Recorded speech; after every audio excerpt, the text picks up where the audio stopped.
So, you want to learn about PLCs. First of all, that's awesome. Number one, because you're watching my video. But two, most important of all, you're learning on your own time. So, my past experiences in watching videos of PLC programming, man, they can be quite boring. So I thought I would help out with that. Now, I ain't no professional, but I do know how to get around PLCs. At my home, away from home, I am a controls automation specialist, which pretty much means I'm just a glorified electrician. So you won't be learning from a degree-educated schoolboy. You're going to be learning from someone who actually has experience. Now, there are going to be a few times where I start randomly complaining about something. It is possible to hear profanity, and there could be times, hell, I may be under the influence of alcohol. But by God, we're here to help you learn something. So, I believe if you're a beginner and you're starting off trying to learn, then we might need to understand what the hell we're talking about. Because you just don't go out and sleep with just anyone without knowing what they look like.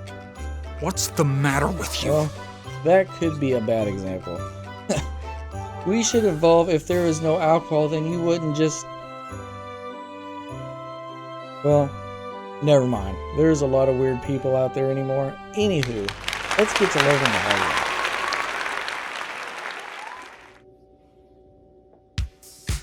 way. Okay, so here's our backplane for our PLC.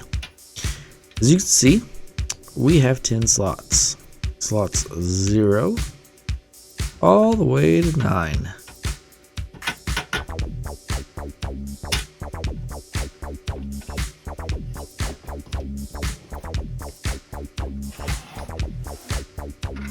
Let's see here. It is a 1756 A10B series.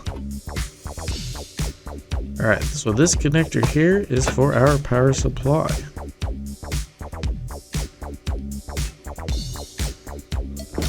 Alright, so the input voltage for the power supply is going to be 110 volts.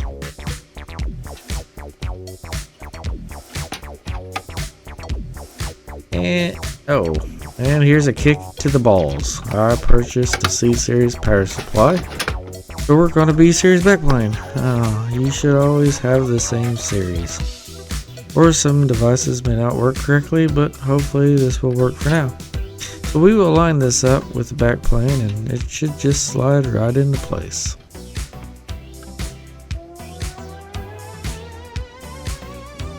Alright, so now we will tighten it down and move on to the card.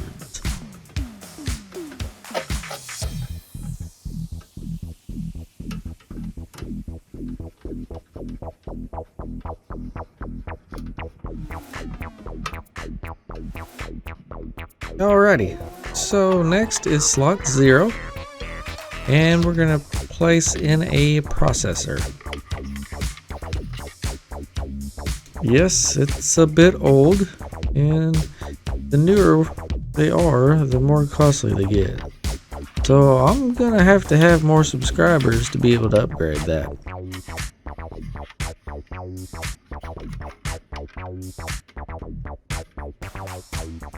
We'll go ahead and slide it into slot 0, make sure it clicks.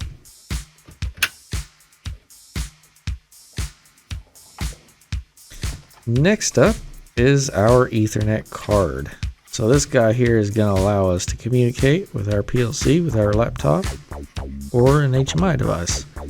Later on, we will need to give it an IP address to give our computer a path. Find this thing so we can be able to talk with it.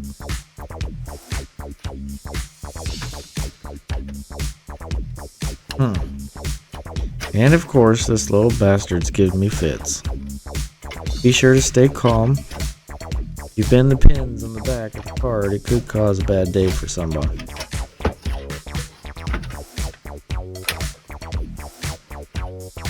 Alright, the next card will be our AC input card.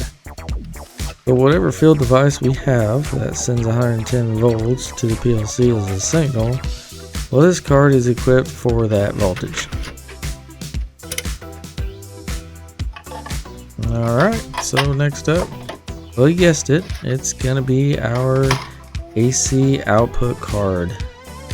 When your logic says, hey, we need to turn this valve off or on, and that valve takes 110 volts to actuate it, then that's what this card is for. Alright, up now is the Circos card. Sends and receives data via fiber optic cable between VFDs and servo drives. A light comes on to the transmit side, and then that same light must return on the receive side. Oh man. After passing through all the drives.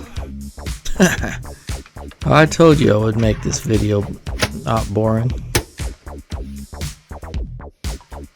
Alrighty, so next up, the analog input card. Analog cards decipher 4 to 20 milliamp signals, and then in the logic, we are able to formulate it into a good, usable reading. And next, I ran out of funds to keep adding cards, so I'm using fillers for the last 4 slots.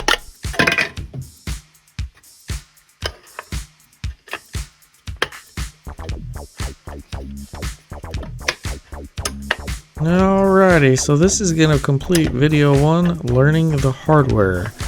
Be sure to subscribe to watch how we build the logic to work with the hardware.